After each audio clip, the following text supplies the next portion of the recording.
जय हिंद दोस्तों, मेरे YouTube channel learn English with Angad में एक बार आपका फिर से स्वागत है। सो आज मैं शुरू करने वाला हूँ नरेशन, जिसको हम कहते हैं डायरेक्ट इनडायरेक्ट स्पीच या कथन। नरेशन का मतलब होता है कथन, जो आप बोलते हैं, ठीक है। अब उस नरेशन को प्रेजेंट करने का दो तरीका होता है। एक तो डायरेक्ट स्पीच होती है, वो अभी हम समझेंगे क्या होता है, और दूसरा होता है इनडायरेक्ट स्पीच, उसको भी हम समझेंगे क्या कथन हो, मतलब वो क्या चीज़ होता है। सो आइए मैं आपको कुछ एक्सप्लेन करता चलता हूँ। छोटा सा वीडियो बनाऊंगा, बहुत लंबा नहीं, क्योंकि इंट्रोडक्शन के बारे में ही उसमें डायरेक्ट इनडायरेक्ट क्या होता है, रिपोर्टिंग वर्ब, रिपोर्ट स्पीच क्या होती है, ठीक है। तो इस तरह की चीज़ों को हम समझेंगे। सो आइए देखते हैं। देखिए, नरेशन मतलब कथन होता है, और आपको यहाँ पर मैंने लिख कर बता दिया है कि कथन क्या चीज़ है, ठीक है। ये देखिए, आपको ऊपर दिख रहा होगा। उसके अलावा देखिए, फिर मैंने लिखा है डायरेक्ट स्पीच, ठीक है, और दूसरा लिखा हुआ है इनडायरेक्ट स्पीच। तो ये दो इसके टाइप्स हैं नरेशन में। एक डायरेक्ट स्पीच होता है और एक दूसरा इनडायरेक्ट स्पीच होता है। अब मैं आपको जल्दी से समझा देता हूँ डायरेक्ट स्पीच क्या होता है। देखिए, मैंने जो अपनी भाषा में लिखा है, जो मैंने पढ़ के समझा है, उसे मैं बताता हूँ। तो डायरेक्ट स्पीच वो होता है जब कोई ऑडियंस किसी स्पीकर, स्पीकर मतलब वक्ता होता है, ठीक है, ऑडियंस मतलब श्रोता होता है, सुनने वाला होता है। तब जब कोई ऑडियंस किसी स्पीकर द्वारा कही गई बात को स्पीकर के ही शब्दों में या भाषा में एक्सप्रेस करता है, तो उसे डायरेक्ट स्पीच कहते हैं, ठीक है। अभी हमें ये एग्जाम्पल से समझ में आ जाएगा। नीचे एग्जाम्पल मैंने लिखा है। इस स्पीच में स्पीकर के कथन को इन्वर्टेड कॉमास के अंदर रखा जाता है। देखिए, यहाँ पर दो एग्जाम्पल मैंने लिखे हैं। अब जो मैंने बोला, इस स्पीच में स्पीकर के कथन को इन्वर्टेड कॉमास के अंदर रखा जाता है, तो ध्यान से समझिएगा, ठीक है। सो अंदर रखने का मतलब है, जैसे मैंने एग्जाम्पल लिया है, Ravi said I am busy. ये देखिए, यहाँ पर इन्वर्टेड कॉमा लगा है यहाँ पर, और जो इन्वर्टेड कॉमा है इसके अंदर इसको रखा गया है, तो ये डायरेक्ट स्पीच है। देखिए, इसने बोला, रवि ने कहा, Ravi said I am busy. उसके कथन को वैसा का वैसा ही रखा गया है, इसमें कोई चेंजेस नहीं किए गए हैं। Radha said to me I love you very much. इस भी कथन को वैसे के वैसे ही रखा गया। राधा ने बोला, मैं आपको प्यार करती हूँ। रवि ने बोला, मैं बहुत बिजी हूँ, ठीक है। तो जो वक्ता बोल रहा है श्रोता के लिए, मतलब ऑडियंस के लिए, जो स्पीकर बोल रहा है, उस कथन को उसी के सेम शब्दों में लिखा गया है, कोई चेंज नहीं किया गया है। तो ये डायरेक्ट स्पीच होती है। अब एक बार दोबारा समझिए, क्योंकि अब कंफ्यूजन में रहेंगे कि डायरेक्ट इनडायरेक्ट स्पीच में अंदर क्या होता है। तो जब भी कोई कुछ बोलता है, जैसे मैं बोल रहा हूँ अभी, ठीक है, या आप मुझसे बात कर रहे हैं, तो मैं आपको बोलूंगा, you said you are going to school. तो अब जब आपने बोला you are going to school, और आपने बोला you said I am going to school, तो वो जो सेंटेंस आप बोल रहे हैं, बस इतना ध्यान रखना है, जो सेंटेंस आप बोल रहे हैं उसको उसी के शब्दों में वैसे ही इंग्लिश में लिख दिया जाता है। वो डायरेक्ट स्पीच होती है। अब आइए देखते हैं इनडायरेक्ट स्पीच। अब ध्यान से देखिएगा, इनडायरेक्ट स्पीच में क्या बदलता है। जब ऑडियंस ऑडियंस आपको पता है, सुनने वाला होता है, श्रोता, किसी स्पीकर के स्टेटमेंट को अपने शब्दों में बोलता है, ठीक है। अभी जब हमने ऊपर वाला एग्जाम्पल किया था, तो उसमें बोला था, Ravi said I am busy, और उसको एज इट इज वैसे के वैसे ही लिख दिया था।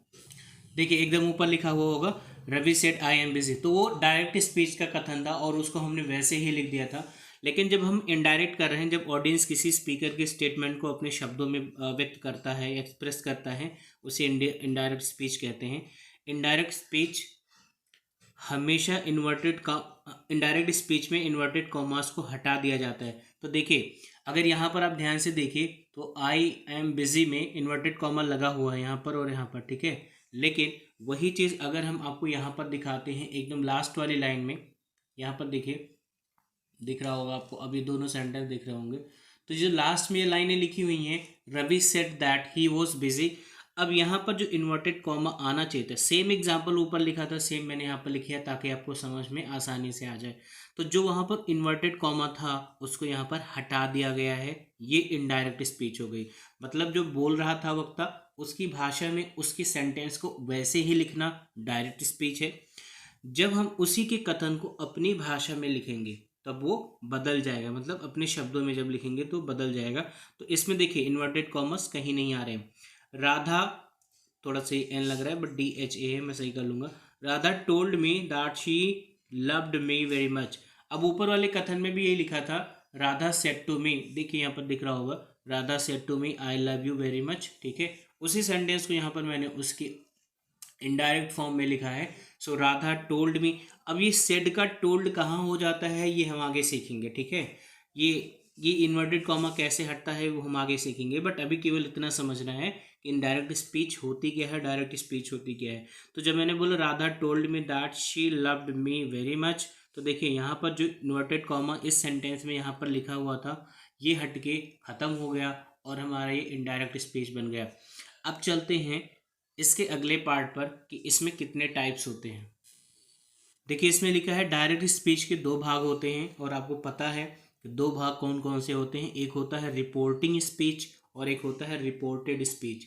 तो यहाँ पर मैंने 1 और 2 करके लिखा भी है, मैं आपको एक बार दिखा देता हूँ रिपोर्टिंग स्पीच क्या होता है और रिपोर्टेड स्पीच क्या होता है, ठीक है।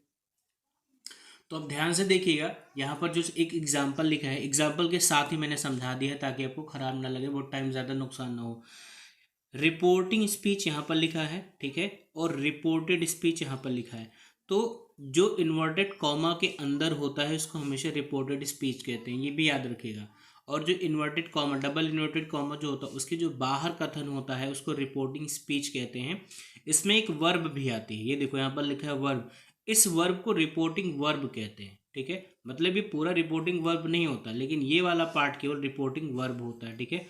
अब इसमें भी कभी वर्ब आएगा कभी नहीं आएगा, जैसे यहाँ पर कोई वर्ब नहीं आया है जैसे से की तरह, बट इसको भी हम आगे समझते चलेंगे कि ये सारे सेंटेंसेस कैसे बनेंगे, कैसे चेंज होते हैं।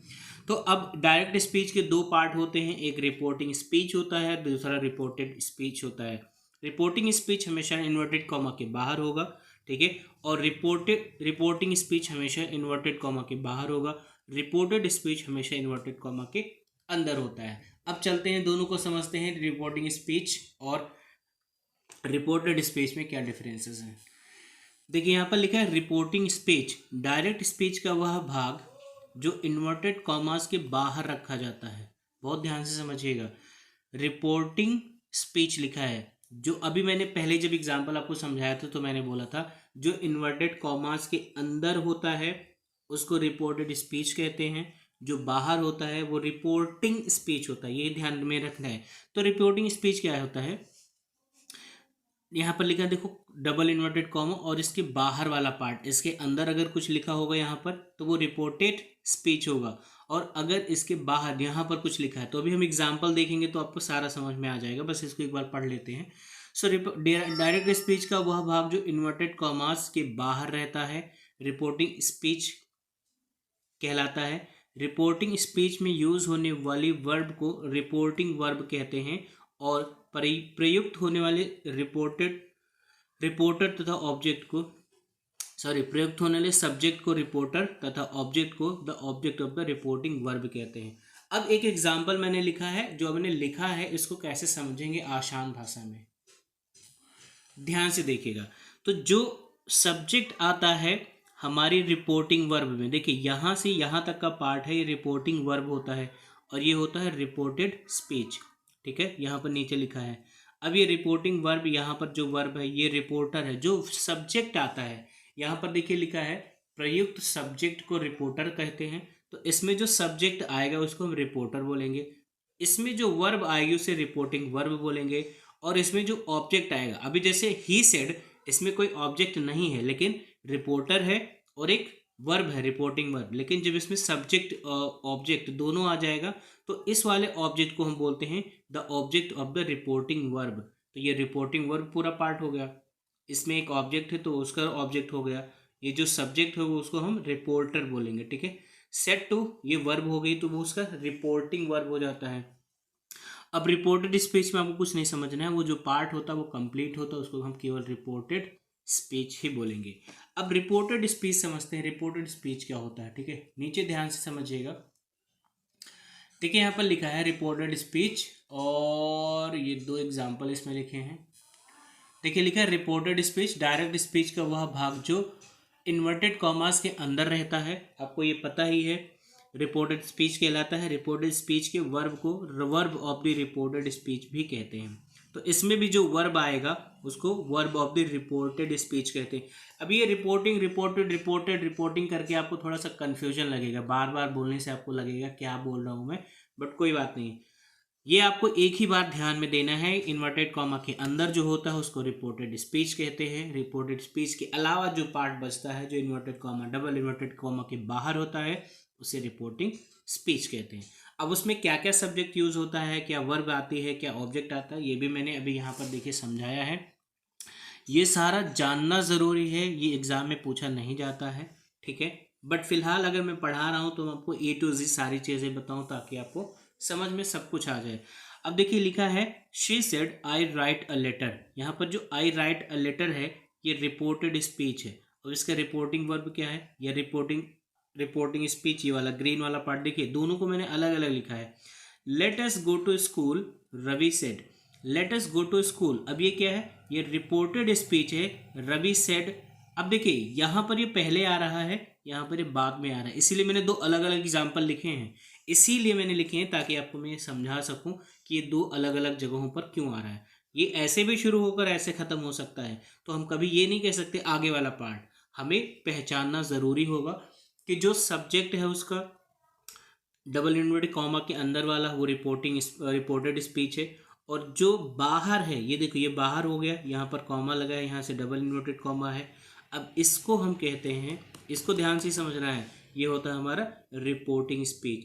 तो दोस्तों आपको ये वीडियो एक बार देखनी पड़े, दो बार देखनी पड़े, बट प्लीज़ देखिएगा। लगभग 12 मिनट होने वाले हैं, मैंने छोटा सा वीडियो बनाने की कोशिश की थी अभी, इसीलिए मैंने इसमें एक पार्ट कवर किया, मतलब रिपोर्टिंग वर्ब, रिपोर्टेड स्पीच क्या होता है, ठीक है, और डायरेक्ट इनडायरेक्ट क्या होता है। अगली वीडियो में टेंस वाइज बनाऊंगा, उसका कैसे क्या सब्जेक्ट पर्सन किस तरह से चेंज होता है, तो ज़रूर मिस ना करिएगा, ज़रूर देखिएगा। मिलते हैं अगली वीडियो में, तब तक के लिए जय हिंद। अगर अभी तक आपने मेरे चैनल को सब्सक्राइब नहीं किया है सो प्लीज़ कर लिए। Thank you so much, have a great time, bye bye.